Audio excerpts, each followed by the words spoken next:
नमस्कार दोस्तों, Manu short hand classes में आपका हार्दिक स्वागत है। एक कदम सफलता की ओर हमारे साथ आरएसएम, एसएसबी, एसएससी व अन्य स्टेनो एग्जाम में सफलता पाने के लिए आज ही हमारे चैनल को सब्सक्राइब करें व आउटलाइन के लिए हमारे टेलीग्राम चैनल को ज्वाइन करें।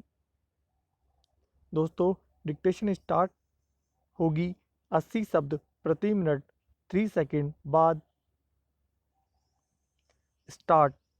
महोदय, पर्यावरण से तात्पर्य किसी व्यक्ति के परिवेश से नहीं वरन व्यक्ति के, समाज के, राष्ट्र के और इस सारी पृथ्वी के ही परिवेश से है, जिसका प्रभाव व्यक्ति, समाज, राष्ट्र और सारे विश्व पर पड़ता है।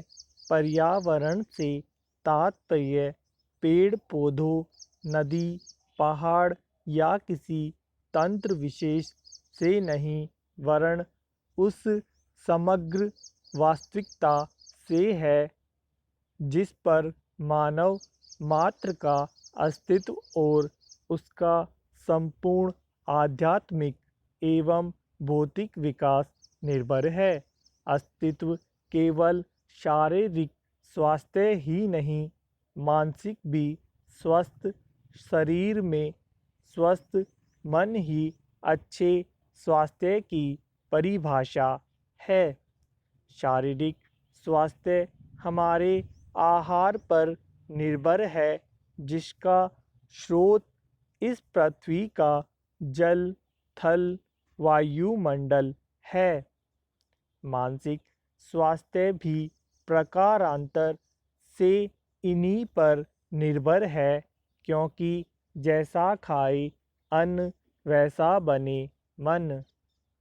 स्वस्थ जीवन पर सबसे अधिक प्रभाव हमारे चिंतन का, हमारी परंपराओं का है और उन सब परिस्थितियों का पड़ता है जो हमारे ऊपर आरोपित है या की गई है या की जा रही है। इसलिए पर्यावरण या परिवेश में जल, थल, वायु ही नहीं बल्कि वे सारे घटक महत्वपूर्ण है, जिनका कुछ भी प्रभाव हमारे जीवन पर, हमारी क्रियाशीलता पर पड़ता है।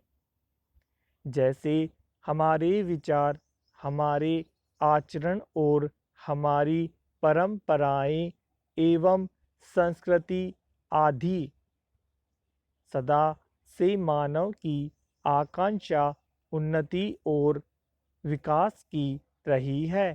जगत का अर्थ ही है गतिमान और गति, दोनों ओर संभव है। उन्नति की ओर भी, अवनति की ओर भी। पहली को हम प्रगति कहते हैं, दूसरी को अगति, विगति, अधोगति या दुर्गति कह सकते हैं। वास्तव में मनुष्य ऐसा जटिल प्राणी है जिसमें अनेक विरोधाभासी और असंगत प्रतीत होने वाली प्रवृत्तियां और प्रतिक्रियाएं होती है। वह कानून और व्यवस्था की मांग करता है, किंतु चलचित्र, दूरदर्शन आदि में स्वतः भड़की हिंसा या खेलों में युक्तिपूर्वक की गई हिंसा अथवा अनीति से मंत्रमुग्ध भी हो जाता है।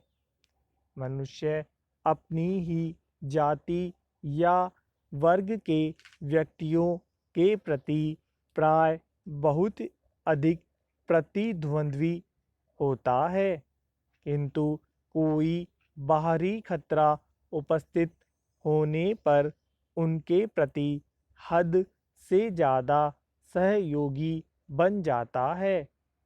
वह सड़कों पर या युद्धों में सामूहिक विनाश के प्रति उदासीन रहता है, किंतु किसी खान में फंसे हुए एक व्यक्ति या किसी कुएं में गिरे हुए एक बालक की रक्षा करने के लिए ढेरों साधन जुटा लेता है।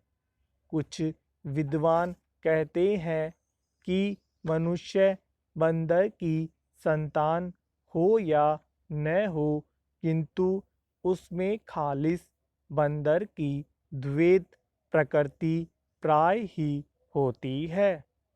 उसमें शाकाहारी बंदरों की भांति वृक्षों में उछल कूद करने की प्रवृत्ति तो होती ही है, साथ ही ऐसे बंदरों की स्वाभाविक जिज्ञासा भी होती है जो अत्यंत संगठित गिरोह में रहते हैं और भांति-भांति का मांस खाने में मजा लेते हैं। मनुष्य की ऐसी परस्पर विरोधी इच्छा आकांक्षाओं से निपटना असंभव होता है। यही बुद्धिमानी का रास्ता है। विद्वानों ने मानव की मूलभूत आवश्यकताओं को 5 स्तरों में रखा है। धन्यवाद।